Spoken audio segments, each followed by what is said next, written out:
Hey guys, it's been a while. I've been working on this while I've been gone. It just took longer than I expected. So without further ado, let's get into this. So, I used to have a friend. Let's just call him Damien. Yeah, we'll go with Damien. So this was a couple years ago, so he's probably different now, but he's what we in Potato Land call a storyteller.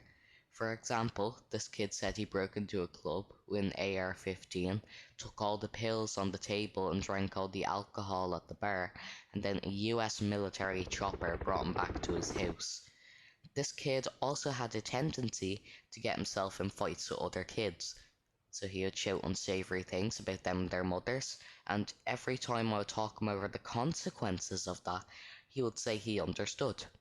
Then do it again with me standing there. So one day, after shooting some cans with his airsoft gun and having a look through his knife collection, we cooked some barbecue ribs and he said to me, let's burn this off with a bike ride. And 'cause it was pretty unhealthy, I agreed and grabbed my bike from the back garden. And in that moment, I didn't think about how earlier we had seen the neighborhood kids outside, let's just say, playing. Now, if you know anything at all about Irish kids, you know they don't go outside to play. Oh, no, no, no. They go outside to travel in gangs and start trouble with kids in smaller groups than them. These kids smash cars, beat up kids, rip branches off trees, and torment older people by ding dong ditching them. Now, Damien had trouble with these kids.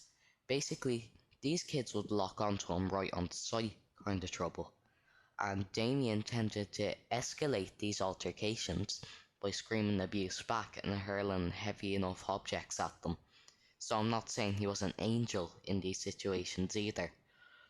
So we got geared up, drawn our helmets, hopped on our bikes and headed out through the back gate. We rolled down the big hill a couple of times, did a couple of tricks, but then he said, do you want to go around our court and do some synchronized tricks? And I foolishly said, sure, let's do it. So we turned through the little tunnel and went round a couple of times. But the final round we turned to the arch, and there were the group of kids, standing there looking at us on their bikes, and my stomach instantly sunk like the Mariana Trench.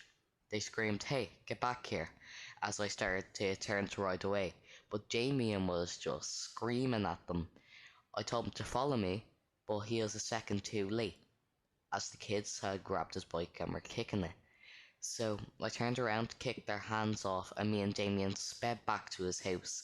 While these kids were still chasing us, we chucked our bikes into his garden, and right as they were about to get into his back garden, we clicked the lock through his main back gate, while I clicked the other lock through the littler gate. We climbed onto his shed roof, and Damien picked up a couple of fairly large stones and threw them at the kids. He hit both of the big kids in the head and they fell over. The others quickly hopped on their bikes and ran away with the big ones following shortly after. We then went back in, made a sandwich each, and just talked about what had happened. But don't be mistaken, this wasn't the last time a situation like this occurred. Moral of the story? There is a fine line between cowardice and smart thinking. If you find the one, you should never give her up.